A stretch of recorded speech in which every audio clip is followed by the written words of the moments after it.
Greetings, America. It's November 9th, 2020. Obviously, everybody should know what the hell's going on. Uh, it is, however, one day away from the 245th Marine Corps birthday. Looking forward to that. And then, of course, Veterans Day on Wednesday. Today's topic of conversation is going to be observations. So, episode 4 of Let's Talk will be dedicated to observations. Now, let me just remind everybody for clarity. Um, while I do my absolute best to be objective and to be open-minded, to watch my language, uh, specifically baiting, biting, or triggering language, um, I'll do my best, because I'm trying to turn over a new leaf and be more fair, balanced, and objective, but sometimes it just is what it is. Um, so that being said, I do want to acknowledge the fact that I do have some confirmation bias. I'm not a fan of the Democratic Party. Haven't been ever since they were the political party of the Confederate South. Again, these are my issues, my demons. You are not obligated to agree or disagree, like or dislike. However, I would encourage you to make comments so that we can have a discussion and I can respond to them. So, without further ado, observations.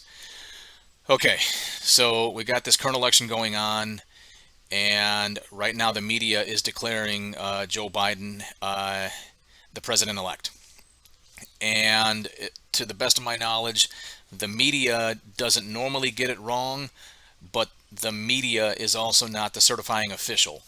Um, my limited understanding of how this works is that there is an official electoral process that has to run its course, to include if and when there are disputes. It's also my limited understanding that in the case of mail-in ballots or absentee ballots at the polling centers, there's supposed to be a representative from each side, Team Trump, Team Biden, and anybody else for that matter, that is legally required and allowed to observe those ballots being opened, being counted, tabulated, whatever. And if there's discrepancies, then some independent body is supposed to take it from there. It's supposed to keep the election system fair. So, based on limited observations, there's been much discussion about potential voter fraud, voter irregularities, which would make sense. Again, observing the world the way that I do, the Democrats have consistently been wrought with corruption. I'm not saying Republicans are perfect. I'm just saying, in my personal observation, the Democrats have been wrought with corruption. I mean, the way that they've handled the primary candidates, in 2016, in 2020, how Hillary became the primary candidate. Uh, the whole thing with Bill Clinton and Monica Lewinsky, just in my personal opinion, there's a demonstrated lack of integrity amongst the Democratic Party. And of course, the Democratic Party was the one pushing so hard for this mail-in ballot, preying on the politicized fears of the extremely politicized COVID-19 pandemic. So, apparently, there's enough substantial evidence to warrant an investigation into the legal winner of the election, in which case both sides should be equally interested. Because first and foremost, if you honestly believe that your candidate won, then you should have nothing to hide, and it should stand on its merits, and he should be legally deemed the winner.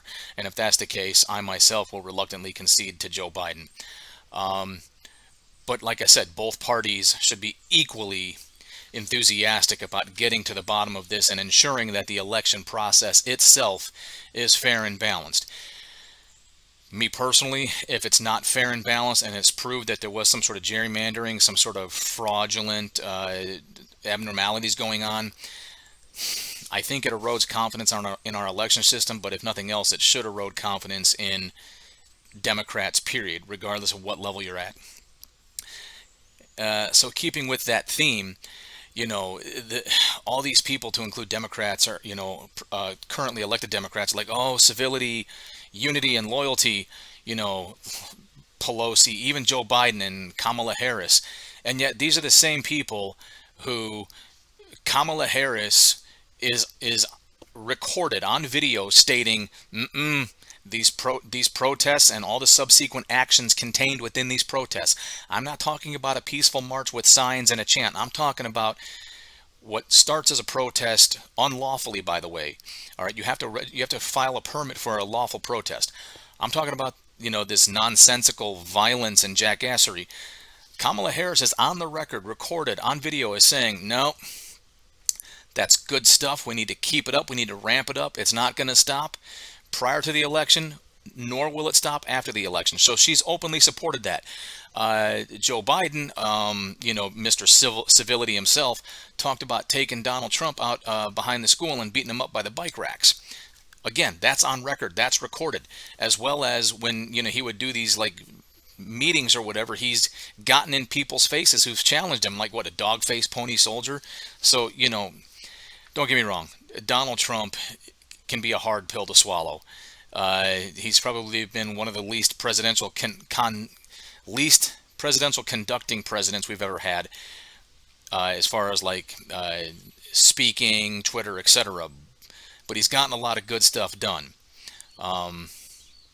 Yeah, somebody else, I think Ben Shapiro said it better, where he's, it's like, if you need a plumber, do you want the plumber who's like, oh, wow, that's really bad, God, what a shame? Or do you want the plumber who shows up, he's not very courteous, but, he's in and out quick, fast, and in a hurry, and he fixes your plumbing?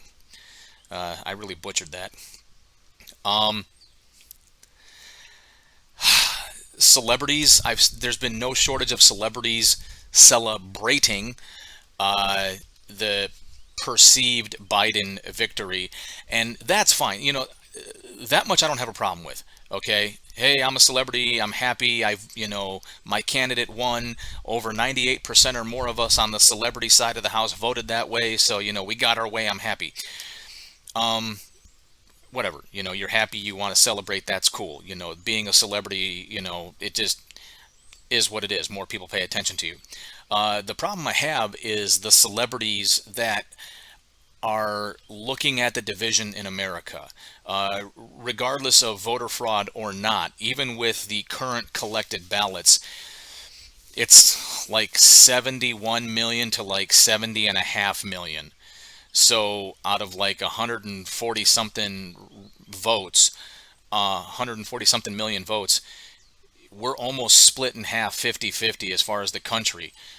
And nobody is attempting to unite us. All these celebrities are basically calling everybody on the right, Trump supporters or Republican voters, basically stupid, ignorant, uneducated, redneck, racist, hillbillies, homophobics, xenophobics, ethnocentrics, anything they could come up with, anything they could think of. So many celebrities themselves who may be hypocritical and, oh, we need civility and unity, are also calling people who didn't agree with their political candidate basically less than human, less than American. So that's kind of disparaging. I do want to give a shout out to Zachary Levi. Zachary Levi is the only one that gave me hope, because he said, and I'm going to paraphrase this, Mr. Levi, he said that essentially, if your candidate won and you're celebrating, I celebrate with you. If your candidate lost and you're sad, I'm sad with you. In which case he openly identifies that we are a divided country, and more divisive rhetoric is not going to unify us. So I applaud you on that, Mr. Levi. Good on you. I've observed a tremendous amount of radical ideas. Everything from socialistic ideas, whether it's the socialized healthcare, the wide open borders, the driver's license and voting forms for non-registered citizens, as in illegal aliens, when we have a legitimate process to become a legalized voting citizen of America.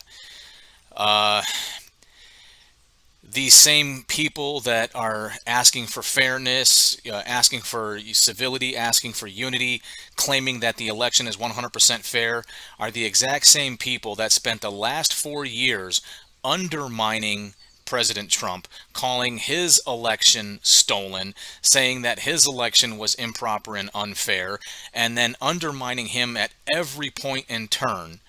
And then now all of a sudden that they're the perceived winners, at least in the media, they're demanding civility, unity, and etc. when they've never demonstrated any of it themselves. Um, One that's extremely scary is Alexandria Ocasio-Cortez, who is proposing that the Democrats start to develop a list of Trump supporters. And I don't know if she was referring to in the legislative branches of government, or if she just meant everybody, which is extremely reminiscent of Nazi Germany and communist Russia and Cuba and Venezuela, all these other countries where they've introduced some form of communism or socialism, where people who disagreed with the ruling party were rounded up as dissidents and dealt with severely. Um, I may be butchering that, but it seems as though she's suggesting something of that nature. That's been observed.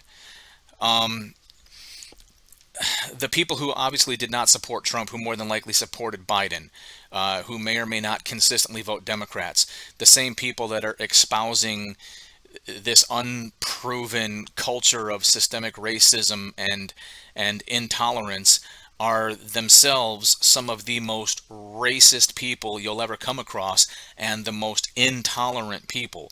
So the people demanding equality and the people demanding tolerance are themselves observably the most intolerant people and the most racist people you'll ever come across. Um, the media, it's not too hard to come to the conclusion that the overwhelming majority of media outlets are very left leaning. You going to participate in this? You going to get involved? All right, just watch your tail. Um, you gotta love it. Well, what scares me is one of the tenets of communism and socialism is utilizing propaganda. And it looks like the media outlets overwhelmingly are nothing more than propaganda hubs. And I think oftentimes what has to be highlighted in greater detail is when it's supposed to be factual news reporting versus an opinion piece, like Tucker Carlson on Fox, or I'm not sure who on CNN is not a factual journalist, but more of like an opinion commentator where they're offering their opinions. Because what it does is the left has been really, really good at creating narratives and creating false ideologies. Um, the best way I can say it is when it comes to the left, they have mastered the art of being the first one to say something, be the first one to levy an accusation, and rely on basically the Republicans or the right to be either tied up, busy, or otherwise trying to take the high road. And it's worked. They've been able to, for years, decades now, um, establish false truths as truths, create narratives as truths, and drive it home, and it creates this ideology, a lot like the ideologies these celebrities are pushing, where America is heavily divided, and those who didn't vote for Biden are not just less than American, but less than human. Um, that kind of rhetoric, ideology, and narrative is not only is it going to further divide us, but by further dividing us, you have to ask yourself, how far does it go before it reaches its culminating point? And then what? Once it reaches the culminating point, then what? I'll just leave that one there. Um, you know, with these protests and whatnot, I refer back to Mr. Levi and his comment, because I think he understood that ultimately, no matter what, America loses. All right, if Biden wins, then all these people that are protesting, raising hell, crying havoc and unleashing the dogs of war, they're going to feel empowered and emboldened. And then conversely, if Trump legally wins, if it's proven in the courts that he legally won and there was voter meddling, not only did we prove that there's zero confidence in our voting, in our election process, because people are willing to tamper with it, but the same people that are creating dissidents in the country are just going to feel more empowered to continue their dissidence. They're not going to pack up and go home. So either way, we lose. That's all I got. If you disagree, leave a comment. Let me know. Let's talk it out. Let's be better than the two-party system. Let's be better than the divisive rhetoric. That's all I got, America.